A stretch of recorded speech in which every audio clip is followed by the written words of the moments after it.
کتاب ثروت بی‌بها است که جهانی معنوی انسان را وای می‌گرداند و با درک این مسئله علاقه امروز نفرانی که در آزمون جمهوری فروغ سپیدانوی کتاب از شرکت می‌ورزند در سراسر کشور خیلی زیاد است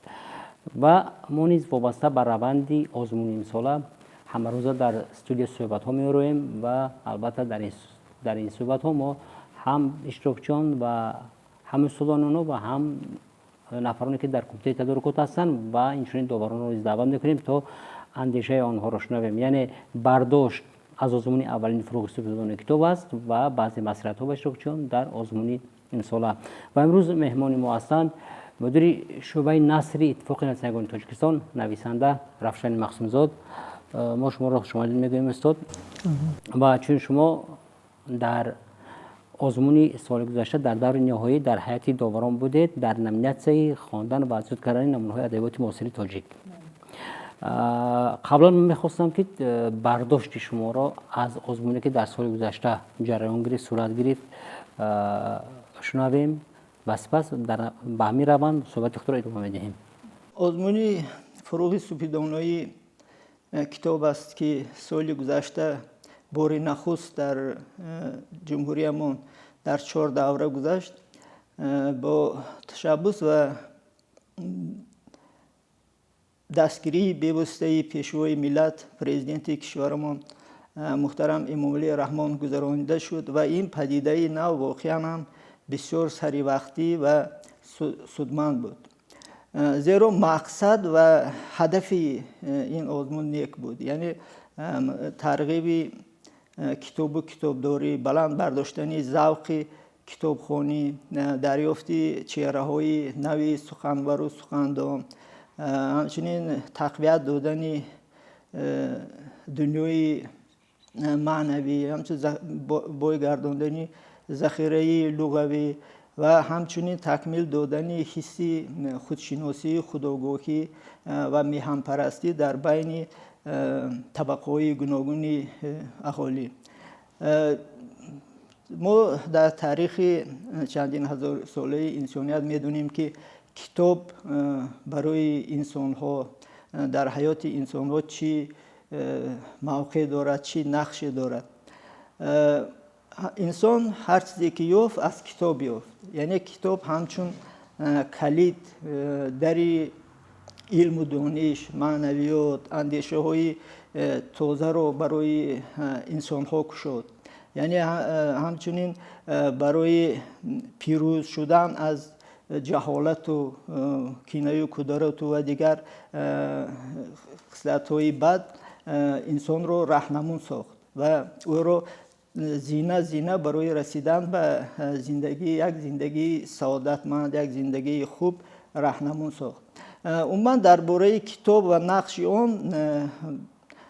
بزرگمردان هم علم و هم ادبیات از جمله نیاکان ما بسیار سخنهای خوب گفتند و همین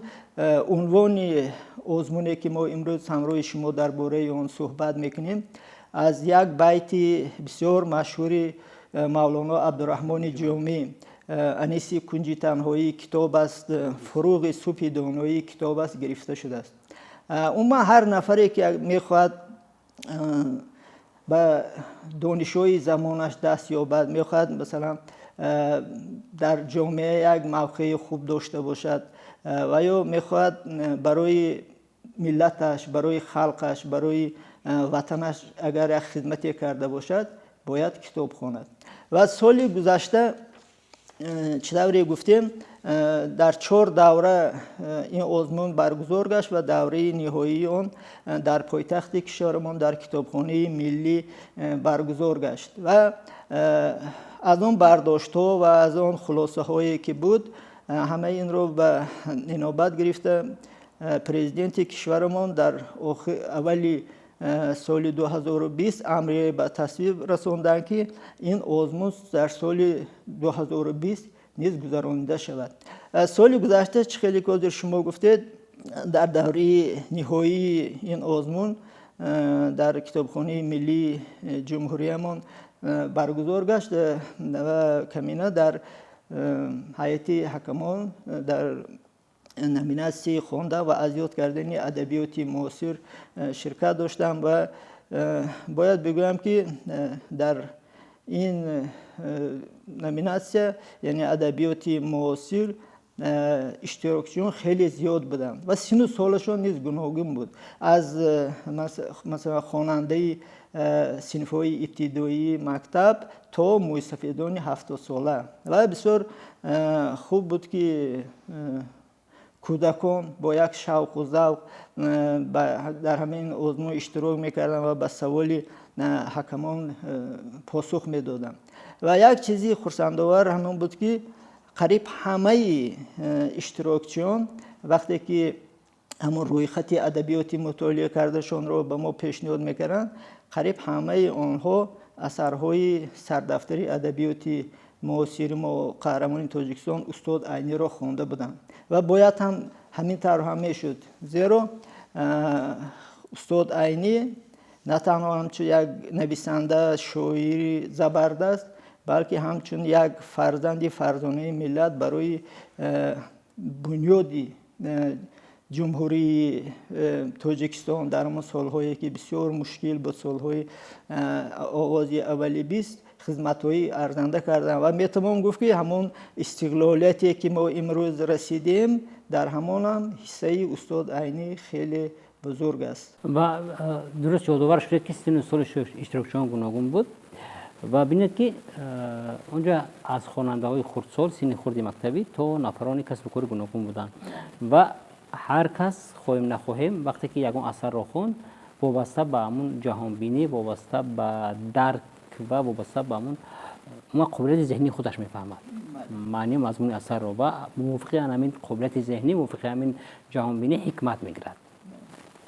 و مثلا وقتی که دوباران یک نفری رو میپرسیدن که خواننده سن خرد مکتبی بود، یک نفری که الکی شاید دانشجو باشد فرض کردیم، یعنی این فرق سن سالی است. پس همین مشکلی پیش نمی آورد جهتی مثلا معین کردن شاید غالبان شاید درجه فهمش همون نفری که اشتراک کرد. بله چنین مشکلی بودن و چیزی که حاضر من گفتم برای همین در آزمون امساله اما اشتراکچیان به 3 کاتگوری و 3 گروه جدا کرده شدن وابسته به همون سن سالشون. چون که مثلا یک نفر طلبه خواننده مکتب صنف‌های ابتدایی وقتی که در همین آزمون اشتراک میکند و میتواند به همون ادبیاتی رو مطالعه کند که به سن و سال وی موافق است. مثلا از وی پرسیدن مثلا رمانی غلامان یا داخونده یا واسه بعضی دشواری‌ها پیش میبرد، چون که این رمان‌های کلانی هستند که مثلا برای خواندن یک نفر شاید ناممکن هم باشد پرسیدن. بله، هرچند که در همون آزمون یک نفر پسر بچه به فکرم صنف 1 بود، خواننده صنف 1 یا 2 بود و وقتی که روی خطی که پیشنهاد کرد ما دیدیم که حتی رمانی دختری آتشی استاد جلالی کرامی رو خوانده بود. وقتی ما سوال دادیم گفت من نصفش خواندم. گفت بعد پرسیدیم برای چی؟ بعد گفت مادرم گفت که حالا برای خواندن چنین یک رمانی کلام برای تو بر وقت است. و خوب شد که امسال همون اشتراکچیان به گروه ها جدا کردن. مثلا در گروه اول همون خوانندگان سن خرد مکتبی و مؤسسه های تو مکتبی بودن و در گروه دوم خوانندگان و دانشجویان مکتب های عالی و در گروه سوم هم از سن و سال در آنجا حتی معلمان، کارمندان ساحه فرهنگ و دیگران میتوانند اشتراک کنند. در خصوص اشتراک خوانندگان در نامیناسی ادبیات معاصر هم یک چیز رو میخوام خاطر رسان کنم که وقتی که ما با اشتراکچیان سوال جواب میکردیم و همون روی خطی که اونها پیشنهاد میکنن پیش از آن که اشتراک کنن و یا برای اعضای حکمان همون روی خطی ادبیات هایی که خوندن پیشنهاد میکنن و ما میدیدیم که در ناحیه ها در دهات خوانندگان از ادبیات دوران استقلال ما کم آگاهی دارند، چون که اینجا سبب ها بسیار است. سبب ها من در یک صحبت دیگر هم گفته بودم، سبب اساسی اون این است که امروز اثرهای ادیبان معاصر ما، اثرهای نویسندگان و شاعران معاصر خیلی با تعدادی کم نشر می شود. مثلا از همه زیاد 1000 نسخه نشر می شود که این برای جمهوری ما که زیاد از 9 میلیون اهالی دارد خیلی کم است. این یعنی عامل اساسی دسترسی به کتاب است. دسترسی به کتاب است. همچنین با سبب‌های دیگر است که مثلا در ناحیه و دهات کتابخانه‌های جماعت، کتابخانه‌های مکتب که هستند، آنها برای هم پره کردن هم فاند کتابخانه خود کوشش زیاد نمی‌کنند. همچنین با سبب‌های دیگر هم است که مثلا تا اندازه امروز نرخ کتاب گرانتر است. این البته سببای خودش دارد، چون که همه همان مثلا نفرانی که به کاری نشر و مطبع سر کار دارن میدونن که همه محصولاتی که برای چاپ کردن کتاب استفاده می شود در جمهوری ما نیست، همش از خارج آورده می شود و هر وقت که مثلا نرخ همون محصولات در مثلا خارج بالا می رود یا برای آوردن اون که مثلا یک مبلغی خراجات می شود، نرخ کتاب هم بالا می رود. تعداد کتاب کم شود، نرخش زیادتر می شود. و همین گونه مشکلات هست که البته ما باید با هر راهی باشد این مشکلات رو برطرف کنیم و کوشش کنیم که هم در پایتخت، هم در ناحیه ها، هم در دیگر جایها مردم خصوصا نورسان و جوانان به کتاب دسترسی داشته باشند. بخونم در آزمونی که سال گذشته برگزار کردید، آزمون اولین جمهوری فروغ کتاب است، اکثر اشتراکچیان خوانندگان مکتب های میانه بودند. من فکر میکنم برای آن این خوانندگان بسیار بودند که در برنامه تعلیمی ادبیات تاجیک در مکتب های میانه قریب اکثر ادیبان معاصری که در روی خط نمونوی پیشنهاد شده از جانب کمیته تدارکات هست، قریب اکثریت هستند. یعنی اکثریت رو خوب هرچند شاید به پررگی نه، ولی قسما هم باشد از آثار این ادیبان و شاید خوانده باشند، بعضی اثر اینها رو آگاه هستند. یعنی یک سبب اساسی شاید که شرکتی زیاد داشتن خوانندگان مکتب میمونه، خصوصا در نمونه ادبیات معاصر در سال گذشته شاید این باشه. خوانندگان بیشتر همون اثرایی میخوندن که در برنامه تعلیمی مکتب هست. اونها دسترسی داشتن همین به همین کتابا همونا رو میخوندن و اشتراک فعالی نسل نورس مثلا خوانندگان مکتب‌های تحصیلات عمومی بسیار خرسندآور است، زیرا ما میدونیم که برای آنکه یک نفر کتابخوان شود، به کتاب مهر بندد، وی را از کودکی باید تربیت کنیم. اینجا نه تنها یک مثلا مکتب و معلمان، بلکه پیش از همه خودی والدین باید کوشش کنند. یعنی برای همون فرزند خود در همون محیط خانه باید یک محیط ایجاد کنند که خواننده به همون کتاب مهر بندد. یعنی مثلا برای او یک جوانی کتاب باید داشته باشند و همون کتاب هایی که به سن سالی همون کودک موافق است، همون رو باید در همونجا بیارند و هم نه تنها کتاب بلکه مثلا روزنامه و مجله و دیگر چیزهایی که برای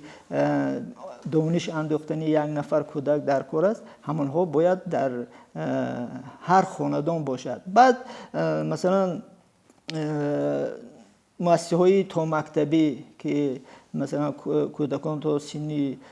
6 در اونجا مثلا تربیت میگیرند، همون مربیه ها نیز باید به همون کودک خوندن مثلا خوندن افسانه است یا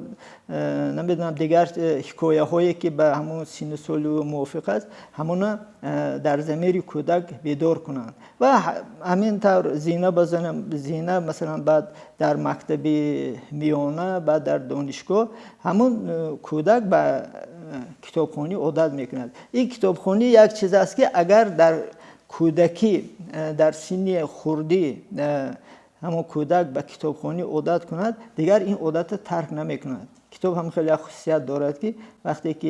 یک بار به همون خواندن عادت میکنی این بعد تمام عمر همون به همین کتاب میبندی. برای همین امروز ما رو لازم است که پیش از همه مثلا در ضمیر نورسان و جوانان کتابخوانی رو تربیت کنیم و پیش از همه برای آنها همین گونه یک شرایط فراهم بیاریم. بله، هم در تعلیمگاه و هم در محیط خانوادگی. و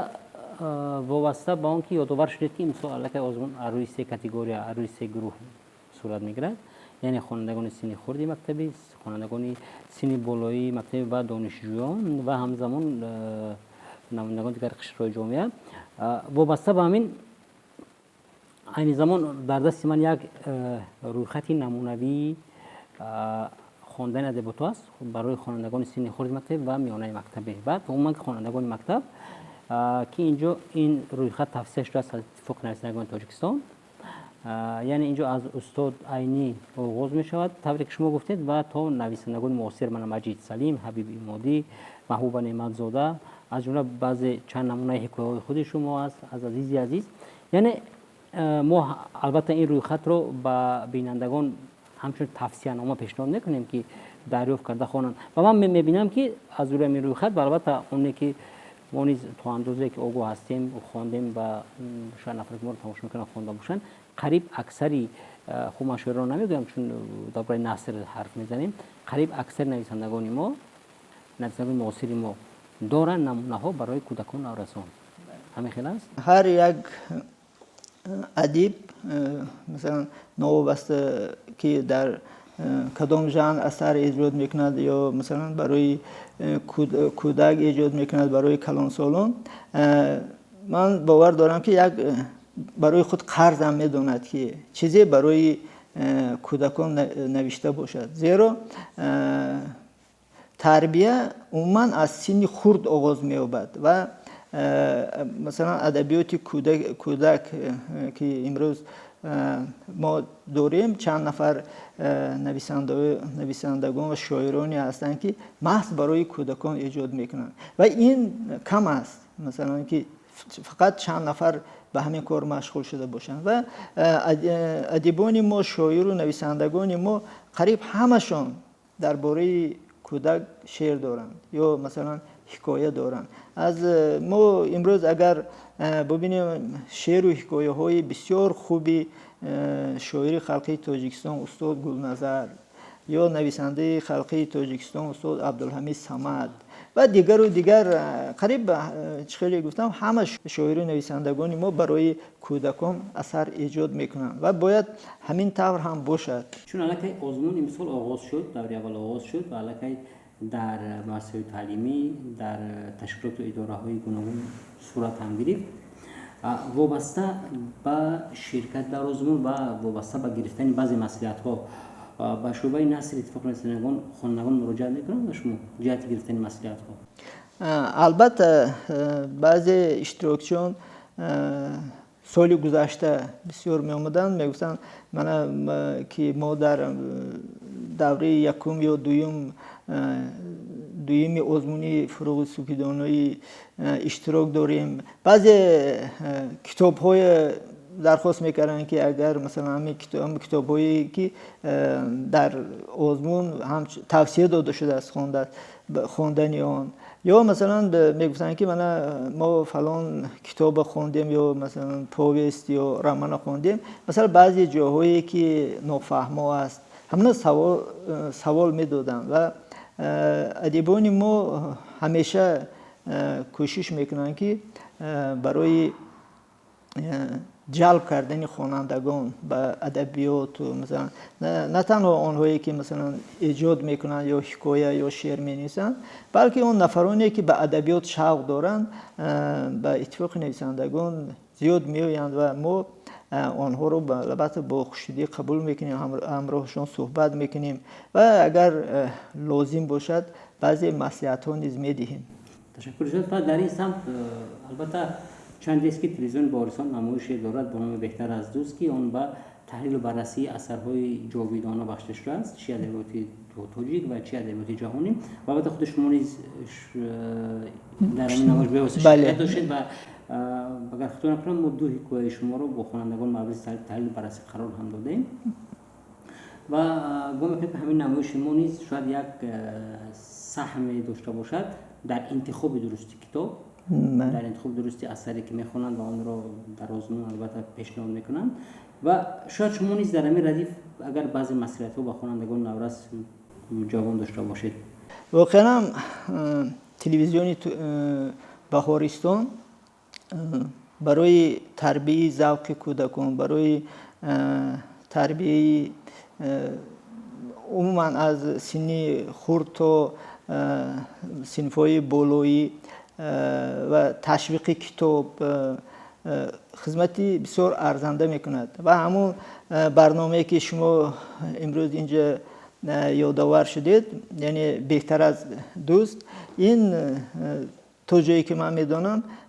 یک برنامه دوست داشته تماشابینان است. نه تنها مثلا سنی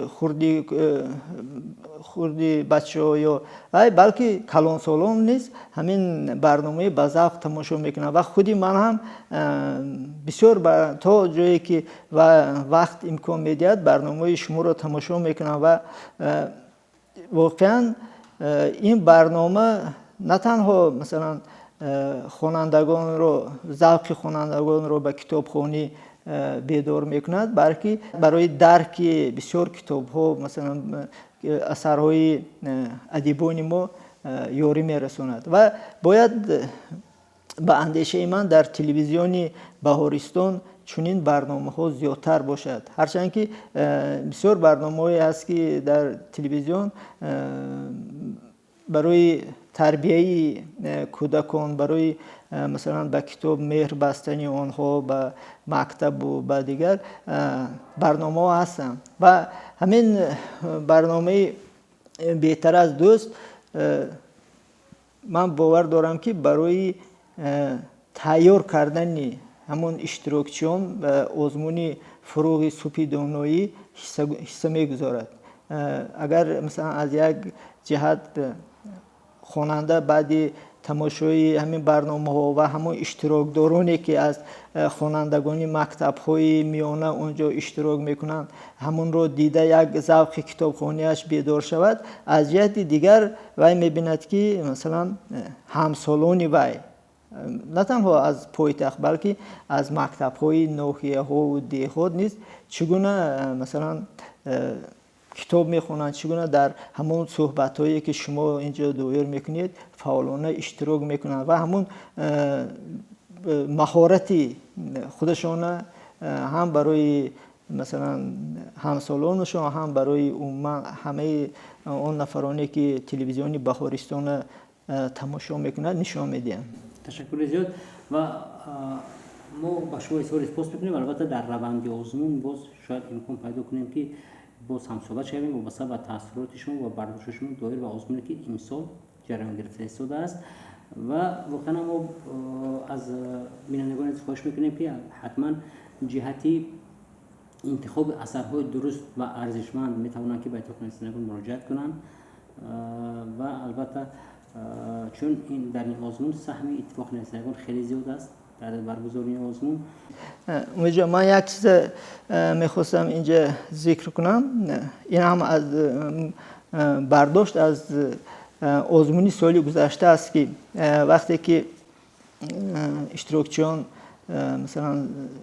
ادبیات‌های خوانده‌شان پیشنهاد میکردن ما میدیدیم که در قطار نویسنده شاعران شناخته ما آنهایی که مثلا برای ادبیات خدمت میکردن باز نفرانی بودن که عموما آنها روی شکست نمیشناخت و ما مثلا همون نفرانی که اعضای حکمان بودند آنها نمیشناختند، نام‌های ناشناس بودند و وقتی که ما چند نفر همون اشتراکچی‌های پرسیدیم که همین روی خطی که شما پیشنهاد کردید مثلا فلان نویسنده شاعر کی است، بعد معلوم شد که این همون نفرانی هستند که مثلا در دهات هستند و اگر مثلا کتاب‌های آنها اثرهای نوشتهشون خوب می بود، مثلا پرمضمون می بود، بسیار نوران علی نور می شد، اما بعضی کتاب هایی هستند که مثلا هیچ ارزشی بدیهی ندارند، مثلا برای همون بچه هیچ چیز داده نمیتوند، برعکس ذوق وی پست میکند. این البته پیش راهی این گرفته می شود یا نمی شود، شاید شما همین خیلی سوال کنید و در اتفاق نویسندگان چند محفلی نیز به همین بخشیده بود که چگونه ما همون اثرهای پیشی، همون اثرهای کم ارزش رو گیریم. یک مشکلی در آن است که امروز مثلا در همه شهر و ناحیه های ما مطبعه ها هستند و هر کسی که مثلا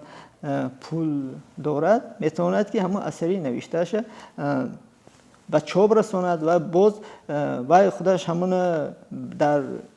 بین مردم و حتی در بین مکتب های میانه پهن میکند که اینا رو پیش راهش گرفتن از یک جهت بسیار دشوار هم هست، چون که ما حاضر زمانی مثلا اقتصادی بازاری است و هر کس که مثلا امکانیت داره کتاب چاپ میکند و من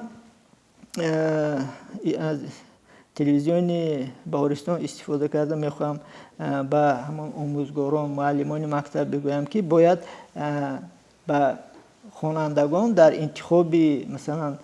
خواندن اثرهای بدیعی باید یاری رسان باشند و آنها به همون شاگردان خود فهمانند که باید در نوبت اول آنها کدام اثرها را خوانند که برای آنها یک چیز داده تواند، یعنی یک منفعت داشته باشد و اثرهایی که مثلا ذوق خواننده رو پست میکند یا مثلا هیچ چیز داده نمیتوند یا مثلا بعضی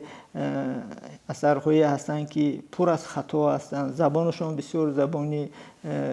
مغلق، بیانشون مغلق است و زبانشون که خطاها دارد همه پیشگیری کنید. یعنی یکی از موضوعهای مرکزی یعنی آزمون هم انتخاب درستی است. بله. و در همین زمینه همین نظامنامه آزمون از جمله رویخطی نمونه ادیبانی که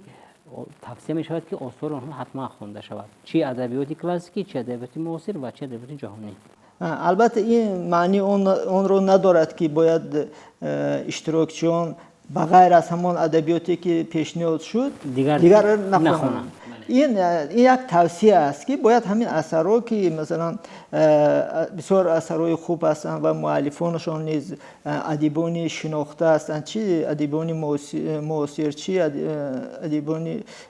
چه ادبیات کلاسیکی و چه ادیبان جهانی، اینها رو باید خوانند و همون در آیین‌نامه آزمون هم آمده است که باید نفری که اگر میخواد به همون شاه جایزه شرفیاب شود وای باید 70% همون اثرهایی که پیشنهاد شده است همون رو توصیه رو خواند. اما خوانندگان در انتخاب خواندن اثرها آزاد هستند و مثلا در همون روی خطی که توصیه شده است در آنجا بسیار شاعر و نویسندگان خوبی ما هستند که داخل نشدند و این شرط هم نیست که باید همه در اون روی خط باشد و هم اثر نقض و مؤلفی مثلا خوب، شاعر یا نویسنده خوب رو خواننده خودش مییابد و مطالعه میکند و خوانندگان میتونن اگر یگون اثرهای دیگر مثلا پیدا کنن که اثری خوب باشد و برای آنها مقبول باشد میتونن خوانند و این در اینجا یگون چی نیست، محدودیت نیست. تشکر زیاد. و البته در روند آزمون خوانندگان نفرانی که میخوان در آزمون شرکت فعال داشته باشن البته میتوانند که با کمیته تدارکات آزمون، با کتابخانه ملی تاجیکستان، با اتفاق نویسندگان تاجیکستان، با وزارت معارف و علمی جمهوری تاجیکستان و همزمان شاید که تا این اندازه کمی کمک کند به تلویزیون بارسانی مراجعت کنند و جهت انتخاب درست و جهت مسائل گوناگون شرکت مراجعت کنند. اینجا ما صحبت داشتیم با نویسنده رفشن مخزونزاد، مدیر شعبه نثر اتفاق انسان تاجیکستان وابسته به جریان آزمون این ساله فروغ سپهر دانایی کتاب است و سلسله صحبت‌های ما من بعد نیز ادامه خواهد یافت. تا بازدید.